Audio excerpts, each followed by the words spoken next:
Ladies and gentlemen, good day and welcome to Syngene International's second quarter FY 2025 financial results conference call.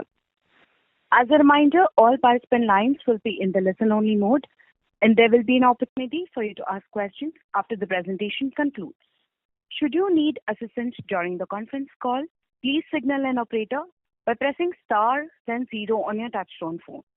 Please note that this conference is being recorded. I now hand the conference over to Ms. Nandini Agarwal. Thank you, and over to you, ma'am. Thank you and good afternoon to everyone. Thank you for joining us on this call to discuss Syngene's second quarter and half-year results for financial year 2025. To discuss the financial and business performance for the period, we have on this call with us today Mr. Jonathan Hunt, Syngene's Managing Director and Chief Executive Officer, and Mr. Sibaji Biswas, Executive Director and Chief Financial Officer. After the opening remarks, Jonathan and Sibaji will be happy to answer any questions you might have. Before we begin, I would like to caution that comments made during this conference call today will contain certain forward-looking statements and must be viewed in relation to the risks pertaining to the business. The safe harbor clause indicated in the investor presentation also applies to this conference call.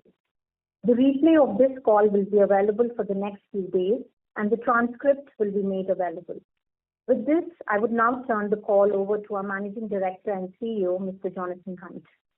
Thanks, Nandini, and good afternoon. Thank you all for joining us on the call today.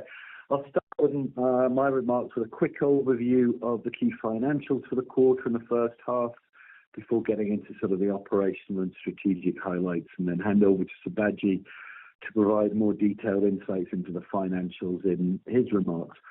For the year so far, things are panning out pretty much as expected. Performance in the second quarter and the first half of the year was broadly flat, as we continue to see stabilization in the US biotech funding environment, pick up in inquiries from medium and large pharma, and a healthy level of interest in our biologics CDMO market. So while there are early signs of stabilization, some signs of improvement in the early stage discovery market, I think it's a bit too soon to declare victory, so we'll have to wait and watch that for a little bit longer. Revenue from operations for the quarter was 891 crore rupees. It's down 2%. It's about minus 3% in constant currency or US dollar terms.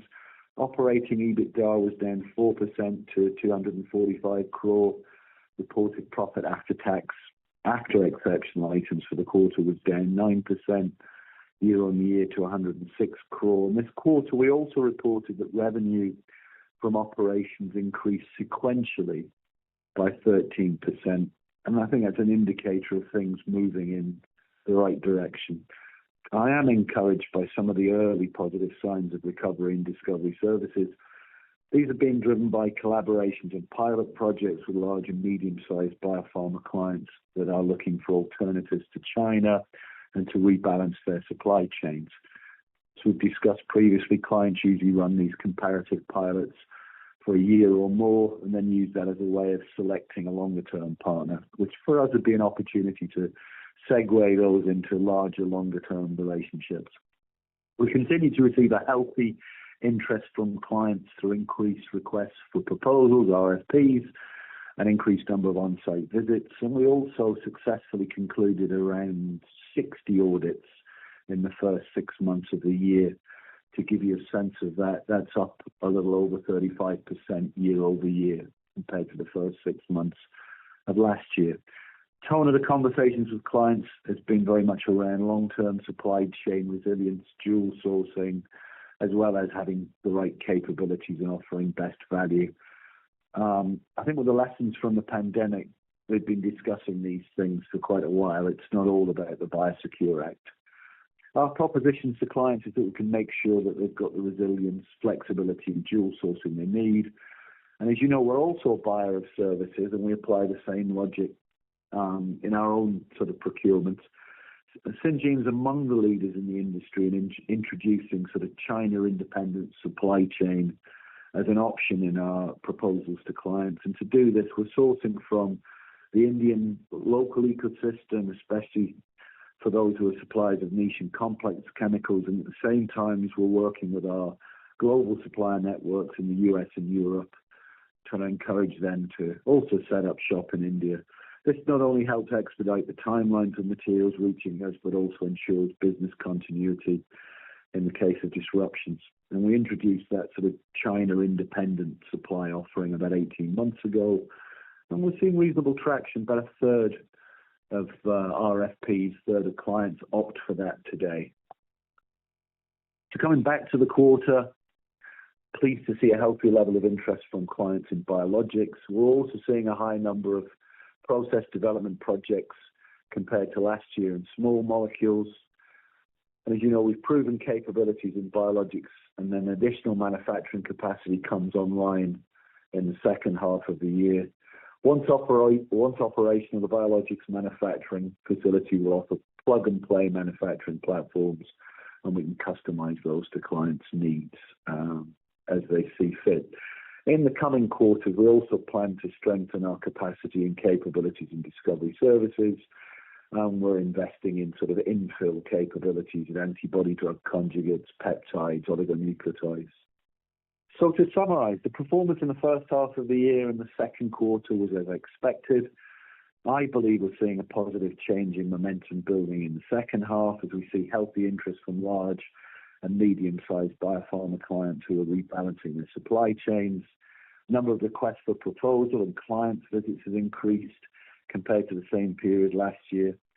We're focused on executing the pilots, and we've got real potential there to convert a number of them across into longer-term partnerships. With a strong third quarter already underway, we remain on track to deliver within our guidance range for the full year. So with that, let me hand over to Sibaji for more detailed financial comments. Thank you, Jonathan, and a very good afternoon to everyone. Let me begin by discussing the second quarter performance, and I will cover the first half and guidance before I close my commentary. As expected, revenue from operations remained broadly flat for the second quarter at rupees 891 crores.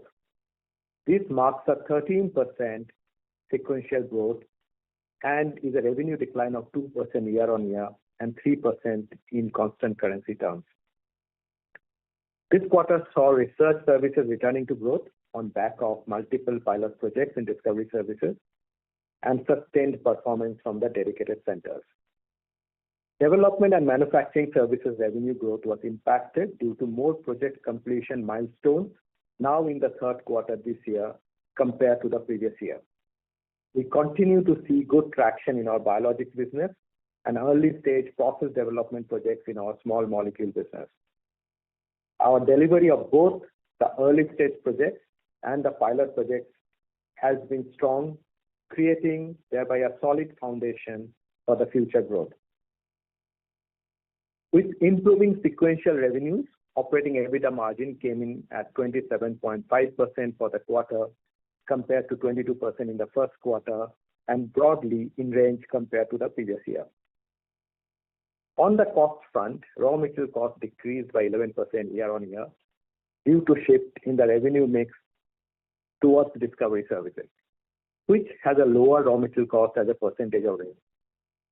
Similarly, the early-stage process development projects in the small molecule CDMO business has a lower raw material to revenue ratio, which helps the raw material cost line. We expect the long-term raw material cost to be around 28% of revenue. While our headcount tracked business volumes and did not grow versus the previous year, our staff cost increased by 12% year-on-year, driven by the annual salary increase and recruitment of new employees in the skill areas needed to build capabilities in the business. Other direct costs, mainly power and utilities, decreased by 12% year-on-year due to increase in captive green energy consumption compared with the previous year.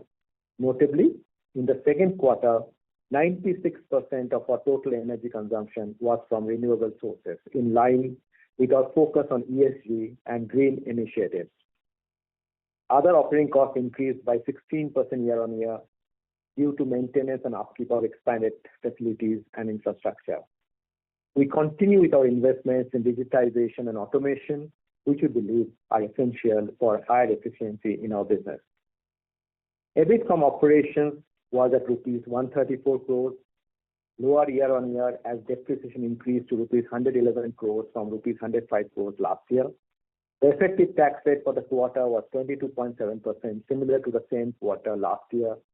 We expect the effective tax rate for the full year to be around 22 to 23%. PAT before exceptional items decreased by 13% year-on-year. Accounting for exceptional items in the second quarter last year relating to transaction costs associated with the acquisition of biologics facility, reported PAT after exceptional items was down by 9%. We continue to invest in capacity and capabilities to drive future growth. Our total capex spend for the quarter was $12 million, with large share of the capex allocated to research services, particularly the dedicated centers, expanding our facilities in Hyderabad and adding new capabilities. In biologics, a significant portion went towards upgrading the biologics facility acquired last year, which remains on track to start operations in the second half of the current financial year. We continue to maintain a strong balance sheet, and after meeting our capex for the quarter, we have gross cash balance of rupees 1,000 crores and a net cash of rupees 865 crores as of September 2024. Our first half performance was also broadly in line with our guidance. The movements are very similar to as explained for the second quarter of the financial year. Revenue from operations declined by 2% year-on-year. Raw material cost was down by 4% and staff cost increased by 11%. Our direct cost declined by 10%, again driven by increased green energy consumption and energy efficiency measures. Other operating expenses increased by 10% as we continue to invest in expansion of facilities and capabilities, including automation and digital transformation across our scientific and enterprise functions. Operating EBITDA margins stood at 25% for the first half compared to 27% last year, primarily due to lower revenue and increased operational costs as explained before. PAT before exceptional items declined by 25%, while PAT after exceptional item was down 13%, reflecting an insurance claim received in the first quarter. Finally, let me say a few words about guidance. We guided for a revenue growth of high single digit to low double digits for the financial year, with momentum expected to build in the second half of the year. We have seen sequential revenue growth in the second quarter, and we expect this to continue in the third quarter and onwards, ending the full year with growth momentum. Overall, biotech funding has recovered to pre-pandemic levels, with more directed towards late-stage programs. We also see demand from the big and mid-sized pharma, which should drive growth from next quarter through into the next financial year. We are maintaining our revenue guidance for the year. However, based on current visibility, we believe that the revenue growth for the year is more likely to be at the lower half of the guidance range. As previously communicated, we expect margin recovery in the second half, which should then lead to full year margins around last year, as we have guided previously.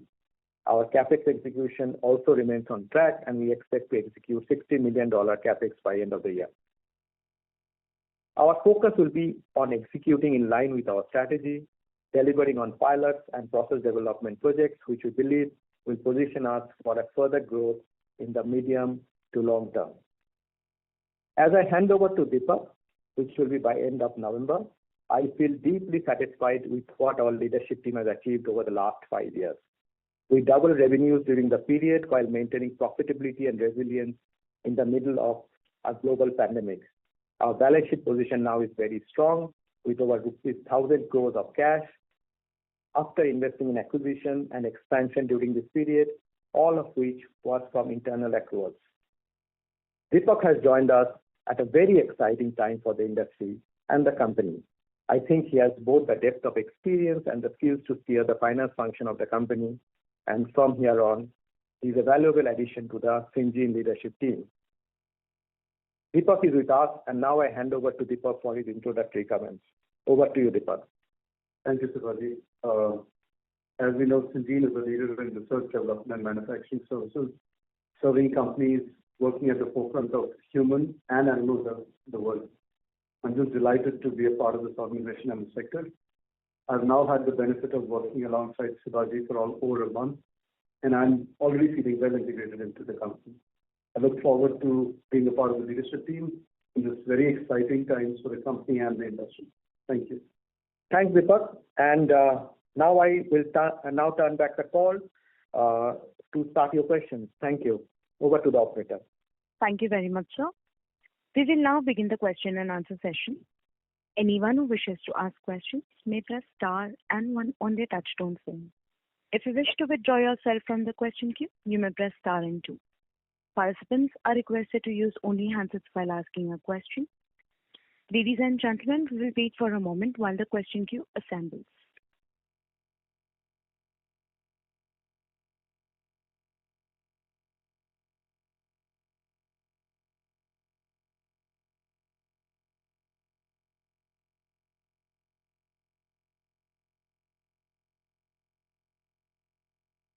The first question is from the line of Karan Bora from Goldman Sachs. Please go ahead. Yeah, thank you for taking my question. I hope I'm audible. So my first question is needed one clarity with respect to a statement which we have made in the press release saying the second quarter was underpinned by positive signs of recovery in discovery services business. So does that imply a growth on a YOY basis as well, or is it only referring to a sequential recovery? So that is my first question. Okay, two. Have you got a second and a third? You may as well get them all out at once. Okay. And for a full year, on a full year basis, is it fair to assume that our discovery services business growth will be faster than CDMO services growth? So that's my question. That's all my questions. Super. I'm going to look at Sibaji to give you an answer. On the latter one, I don't know. I haven't done the mental maths, but I think the broader message, the shape of the year seems to be turning out as we predicted and guided at the beginning of the year, relatively flat, if not muted first half, but growth on a full year basis. So you can back calculate and triangulate into the guidance and figure out that the second half must have fairly healthy revenue growth embedded in it. So I'm sure you've done that piece. The balance between discovery, development, manufacturing, small molecules, large molecules, for me is less important than the overall rebound and recovery in growth that's implied in us maintaining our guidance. I just want to make sure that so there's a quadratic equation there in an Excel spreadsheet that I'm sure you'll be able to figure out. Any specific comments? I'll just add one thing over there. We have been indicating over the last couple of quarters that we are building up a healthy pipeline for all parts of our business. Same is for discovery services. So we do expect healthy growth of discovery services, both on sequential basis and year-on-year basis. And to the other question, I'll just kind of add to what Jonathan said. Across all our business elements, we expect healthy growth. Hope that answered your question, Karan. Yeah, thanks. So just one clarification here. For Q2, have we seen discoveries? So when we say we have seen positive signs of recovery for Q2, does it mean a recovery on a YOY basis as well, or is it just sequential? Yeah, no, I got the premise of the question, which is why we gave you the guidance that we gave you. Okay, fine. Sure. But you got my broader message. Second half should look good. Yeah, I got it. Thank you. Yeah? Yeah. All right, thank you. Thank you. The next question is from the line of Shaleen Kumar from UBS. Please go ahead. Yeah, hi. I'm audible? You are, yeah. On you go. Yeah. Yes, thanks, Jonathan. Let me try my luck. So, two parts of the question. Is it fair to assume, that momentum will build on from third quarter to fourth quarter, and it may continue in FY26, right? So, like your comment on that. And second, do we need to build up a in terms of the capacity, CapEx, etc. This is more from the medium-term perspective, given, we're excited about the long-term opportunities which can bring upon, with the Biosecure Act, etc. Right? So do you think that, Syngene should start thinking about some major CapEx plans, because the opportunity can be so big that it could be overwhelming and we may not be ready to capture that opportunity? Okay, super question. This is one of the challenges of giving guidance for the year and it then actually coming to fruition, is that it catapults us into asking for next year's guidance. We won't get the half year, only 6 months in. Let me try and sort of disentangle the parts. Just trying my luck. I think we've got sufficient. Yeah, no, I know, but I'm happy to make it a conversation. I think we've got sufficient headroom for growth in the business in terms of capacity, infrastructure, and people. We've got more in biologics coming online in the second half. So I don't expect this year or next. Let me put it this way: the restraints or ceiling on growth is going to be us bumping our head on a capacity limit. So from that point of view, it's much more around client demand, sales execution, service delivery, and delivering on our promises to our clients. We're not held back by a capacity constraint. Does that in the spirit of your question? Yes, in a near term, I understand that. If I can extend it a bit then, are there any areas that you're able to identify that you would like to build upon? Again, this is more of a long term, right? Seeing that how the opportunities will come up. When you say long term, yeah, okay. Let's say medium to long term, and when I say medium to long term, it's beyond what you have answered to me right now. Right. So let's say beyond this, and literally, help me understand the premise of your question. When you say medium to long term, are you talking a year, 3 years, 5 years, 10 years? Yeah, let me clarify. So what I mean is, let's say this and next year, beyond this and next year, what you have answered. Right. So this and next year, beyond this year. Beyond next year is not long term. It's a blink of an eye. Yeah. Okay. Yeah. So that's the reason I corrected myself. I'm actually trying to be helpful. Let me take a step back. Why I'm trying to be helpful. So one of the sectoral trends that lots of the investment community and the industry is looking at is China plus one, geopolitical sort of rebalancing of supply chains. Even if you take the premise of, say, the Biosecure Act, which has a implementation deadline of 2032, work out how many years it is between now and 2032. That seems like almost infinite amount of time from a capital markets point of view. Operationally, if you're managing a manufacturing supply chain in a large pharma company, that's not a long amount of time at all. A couple of years to decide what your sourcing strategy is, a couple of years to do a tech transfer and build and scale. You're there really quite quickly. So that's why I was pushing a bit on what do you mean by medium and long term. So I think we've got more than enough capacity for this year and next. Yeah. So I'm hesitant to give you long-term guidance at the minute. No. So okay. I didn't get a chance to complete the question. So let's leave aside the timeline. So what I meant, or what I intended to ask you is, are there any gaps in terms of the capability which you probably need to build upon, given this opportunity coming in, and it could be organic/inorganic as well, right? Probably, but again, that's just because we're a growing business. If I look over the last decade, even at Syngene, we have expanded and grown and deepened our capabilities. We've moved into new areas of science as we've seen market demand. We've got quite a good track record, actually, of building new scientific capabilities. So I think it's an almost certainty you'll continue to see us do that. I try and give you some directional hints on where I see the market demand emerging. ADC, these oligonucleotides, peptides being two or three of those, but we've got decent capability already. clearly we have a positive outlook on large molecule CDMO development and manufacturing, which is why we did the acquisition last year and we're bringing it online this year. I think that's quite a lot, as well as seeing good growth across the rest of the business. Okay, fair enough.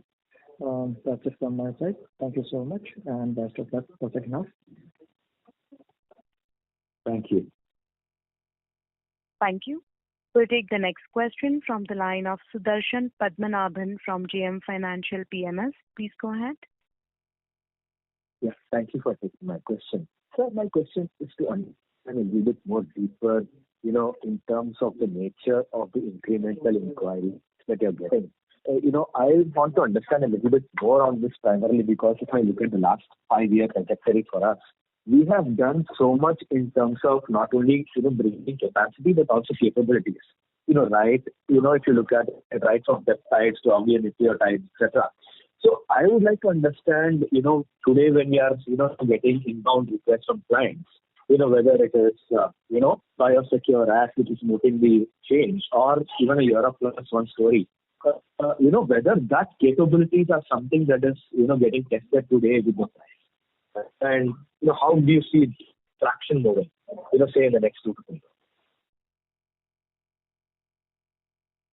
Gosh, Sapati, I don't know if I'm not sure I get the premise of the question. We're seeing the nature of the inquiries just aligned to what our business structure is. So I'm seeing a step up in discovery, development, manufacturing, large molecules, small molecules. It's across the full range. Sure. But what I'm trying to understand here is, Sorry, there's a lot of do go ahead. It's quite noisy, so it's difficult to hear you. But if you're not on a handset, if you could pick up, that would help. And then reset. What is it you're really trying to get to? So can you hear me? Yeah. Am I audible? Much better. I would like to understand, the kind of, if I'm looking at, say, the last 5 years or, and the next 5 years, the investments that we have done towards the R&D capabilities and the, nature of projects which our client is giving us. So are we moving towards a much higher complexity chain in terms of, the synthesis and the delivery with our clients? So in a way, what I'm trying to understand is, are we becoming closer to the innovator in terms of partnering with them more and more? No, it is. But that's sort of the strategic history of Syngene laid out over 20, 30 years there. We are doing more complex integrated projects. We're also doing some not complex, non-integrated projects. There's nothing wrong with that. There's a market demand for want of a better phrase, point and shoot chemistry, point and shoot biology. We're very happy to do that, do it well, and create value for our clients through it. But there's also a demand for more integrated and sophisticated work. That's symbiotic and sort of dovetails rather nicely traditionally with the biotechnology model of being people and asset light, heavy on ideas. They bring the capital and the idea, we bring the capability and the infrastructure. So that works quite well in that space. But we're also pretty good at simple things done well at scale, effectively and efficiently. And we're very happy to have both of those in our offering to our clients. Yeah, sure. And just taking things forward from your previous commentary, we have also built huge capacity. Bangalore and the biologics capacity we have. Now that we are seeing a lot of orders coming in, capacity. On the capacities. Now that we are seeing a lot of, one molecule. Capacity. Yeah.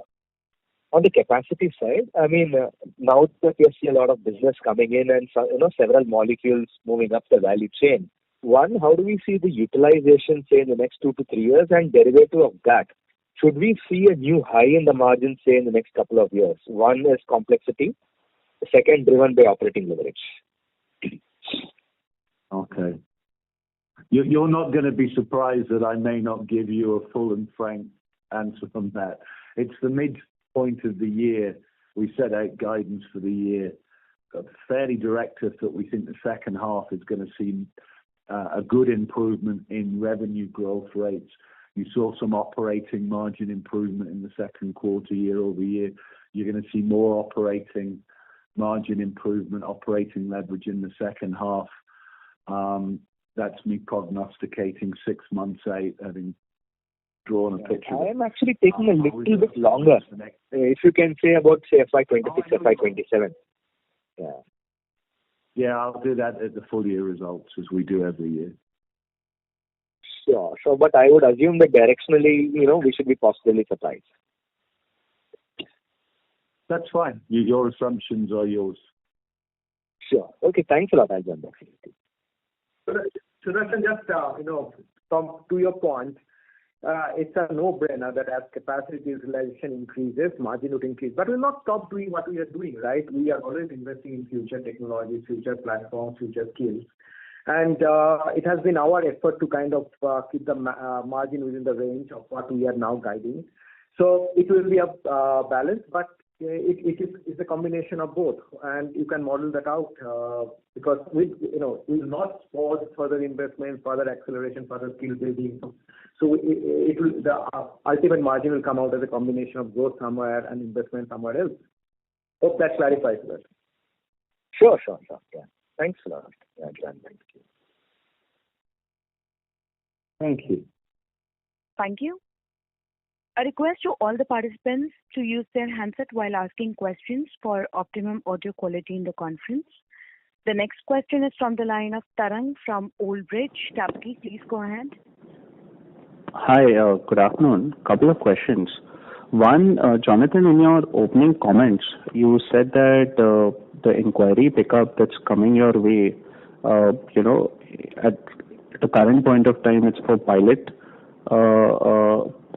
processes, and you're not the only partner that your customer is working with. There are multiple pilots that the customer is running, and hopefully you all should be able to convert this. So the underlying question is, what is it that the partner really looks into, and how does the partner, compare, or what are the drivers for the partner to finally sway the decision in your favor or in favor of one of your peers? So that's one. The second is on your on your large molecules business. As you see utilizations ramping up for this business, say 2 years out or 3 years out, do you believe that this facility will be utilized fully by multiple contracts of small value, or do you think, more likely case of a single or a couple of customers really taking away the entire capacity? Just to try to get a sense on how this bio contract manufacturing business will emerge 2 to 3 years from now. Thank you. Okay, so I'll probably try and answer them in reverse order. No, I would expect it to be multi-use, multi-client in terms of the mix in the biologics business.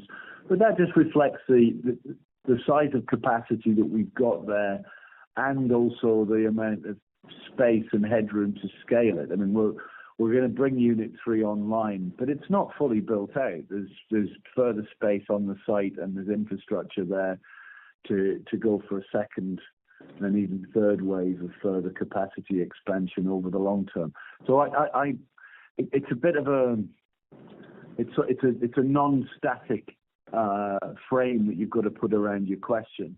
The capacity can expand to meet the demand, and therefore you become circular in your logic. You end up with multi-clients, multi-product, I think is the strategy there.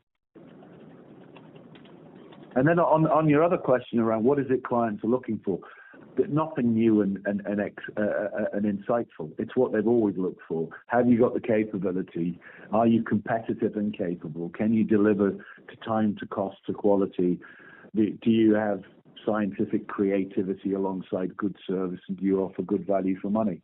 So I don't think there's anything new under the sun around how customers select their CRO, CDMO partners.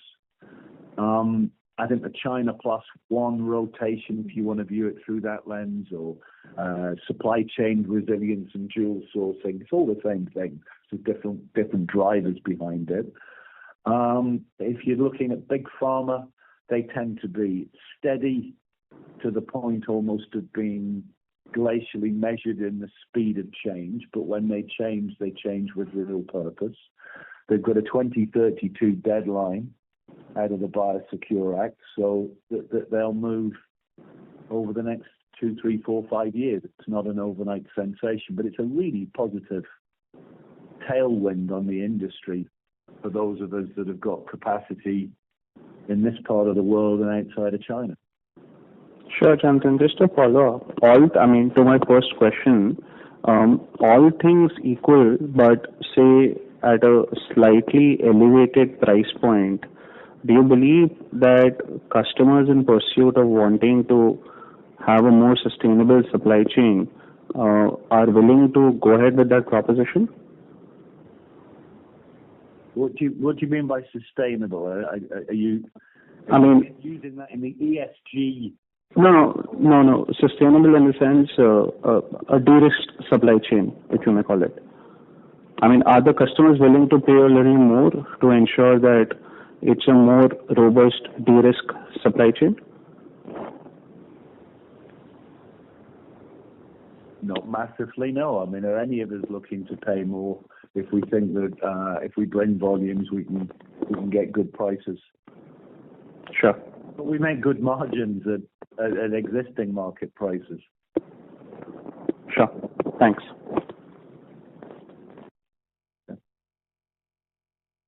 Thank you. The next question is from the line of Tushar Maludhane from Motilal Oswal Financial Services. Please go ahead. Yeah, thanks for the opportunity. Am I audible? Yes, you are. Yeah. Okay. Sir, with respect to the Stelis facility, just would like to understand, post-acquisition, like where are we in terms of, let's say, in terms of the product development phase? Are we into the stage where we are getting exhibit batches for the customers, or we are still some away? Not really. We're still in the engineering, upgrading, kitting out, getting it ready to operationalize phase. Absolutely on track, maybe coming in a little bit early, coming into budget, if not a little bit under budget. Perfectly happy, but maybe our sort of prior comments didn't land.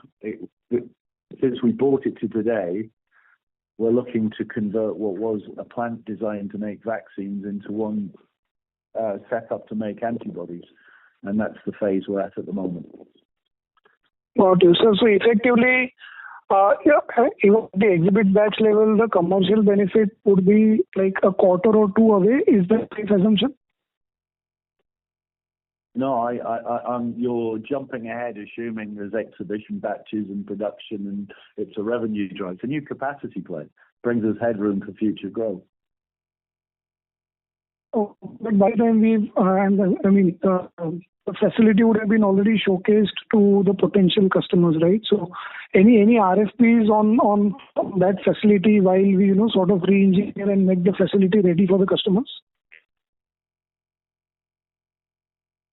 Yeah, I think that's a level of forensic detail that we've never shared. I roll all of that up into our annual guidance. I'll go back. Biologics demand in the market looks healthy. Our businesses perform well during the year. Strategically, we were starting to worry we were going to run out of capacity, which is why we were delighted to bring our organic capacity expansion forward by a number of years through acquiring the site from Stelis. We'll have to start calling it Syngene Unit 3 and not Stelis. We're getting a lot of free advertising from your questions. And we're bringing it up to our standards and retooling it from a vaccine plant to an antibody one. In terms of future outlook on sort of revenue potential, I'll roll it all up into the guidance we'll give you at the full year. Got it. And lastly, sure, this helps.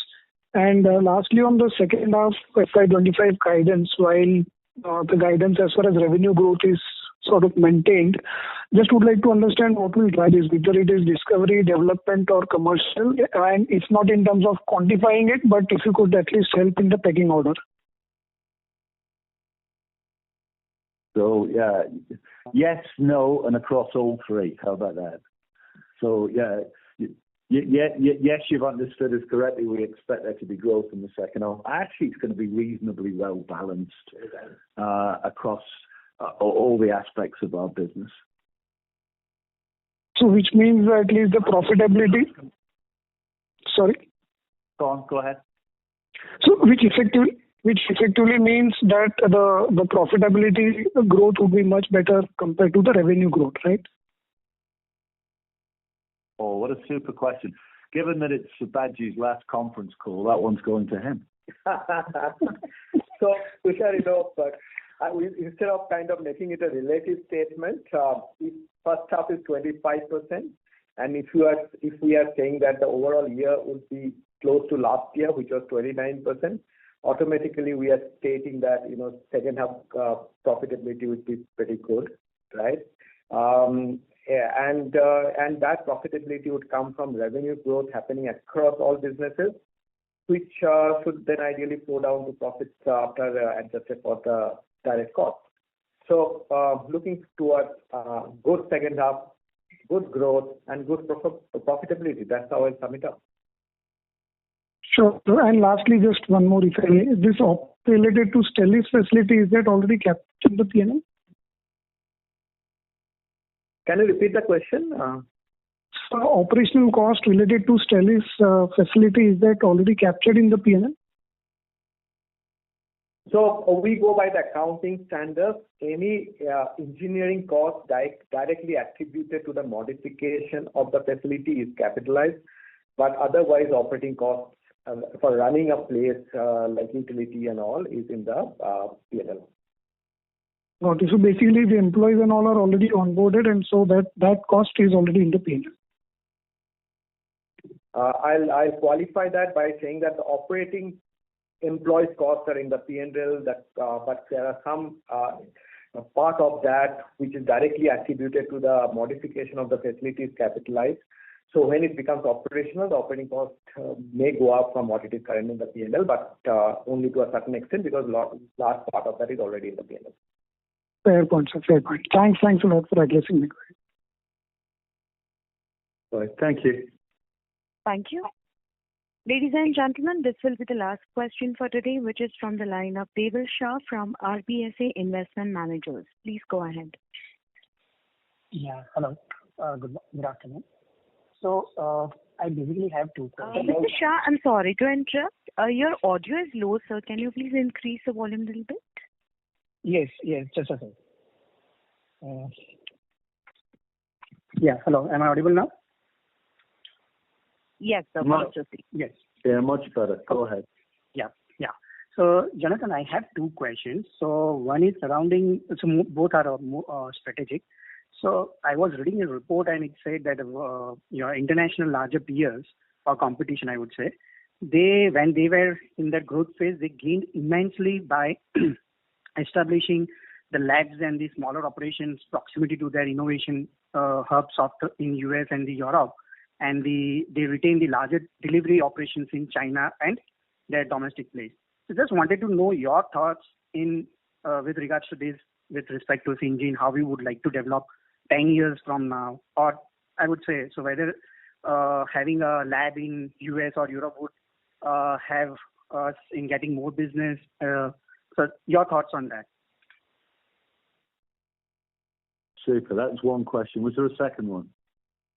And yeah, the second question is with respect to your domestic. So it is now the open thing that there is a China Plus One Biosecure Act, and many innovating companies are looking in India to have a partner. So what is the evolving landscape in India? How your competition? So how we as a Syngene are standing vis-a-vis the competition within India, and what is our right to win in gaining the incremental business or the RFPs we are getting? So that's the two questions. Oh, super. Good question. The first one, I actually strategically I'm open-minded on it. It becomes much more about how and when, but there are elements and segments of the market that you can't access if you're only in one geography of the world. By the way, that's true for people that are only in one geography in the world, but it's another part of the world. So if you've got a European-only footprint, you're going to struggle to provide service to people who want an Asia-only supply chain or a US-only supply chain. So I'm not intrinsically for it or against it. We're open-minded and we'll address it on its merits. There are certainly some segments where you can see, very local regional supply. So people who are in the US want to partner with people that are in close geographical proximity. Mm-hmm. So it's a means to an end. It's a neutral enough strategic statement. I can see some merit in it, but we judge every case, whether it's an organic build-out, inorganic acquisition, a partnership model, on its merits, and would be looking to create good shareholder value in a risk-managed way. As for the domestic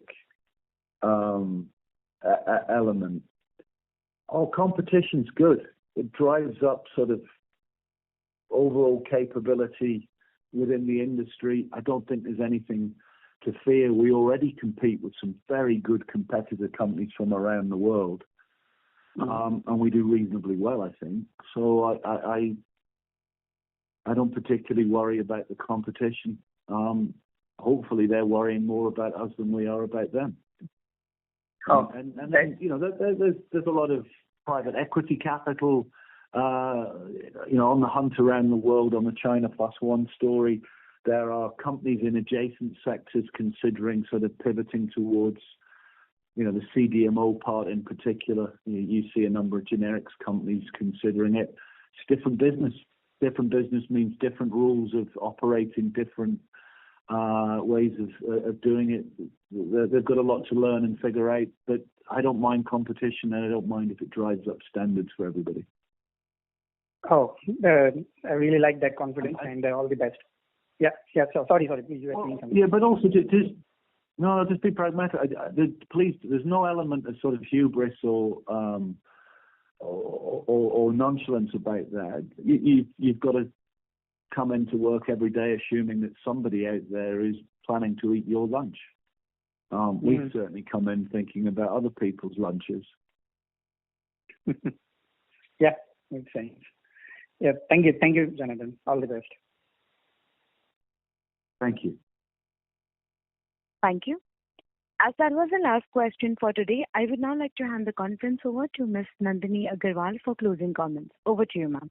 Yeah, actually, before we do that, I was going to dive in. It would be remiss of me not to publicly thank Sibaji for a fantastic innings.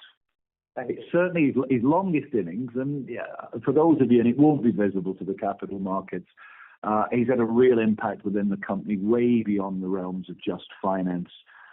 He's done an awful lot of good things to raise the standard of our supply chain and many other areas, and also has been a thought contributor in all of the discussions of the management team. I was asked earlier on a TV interview, what change was I looking forward as we segued from Sibaji to Deepak? And I gave an honest answer, which is I don't want to see very much change. Continued impact and excellence would be very much appreciated. So we've got to thank Sibaji as, well, you're not going yet. There's a couple more months of hard work before you go on to pastures new. And of course, welcome Deepak. It's not his first rodeo, to use the cowboy expression. This is his third or fourth time out as a CFO, so I know he starts with a good understanding of what the role is, and he's only been here a month, so it feels more like an internal promotion than a new hire. So I thank you, Sibaji. Welcome, Deepak. And then the other comment from me, of course, is to wish everybody a happy Diwali. So with that, I'm looking at you, Nandi. Anything you need to do in closing? Yes. Thank you, everybody, for coming on today's call. Thank you, Sibaji, Deepak, Jonathan, for all the comments. And if you have any queries, please feel free to reach out to the IR team. We'll be happy to help. Thank you and have a good day. Thank you. Thank you, members of the management. Thank you. On behalf of Syngene International Limited, that concludes this conference. We thank you for joining us, and you may now disconnect your lines. Thank you.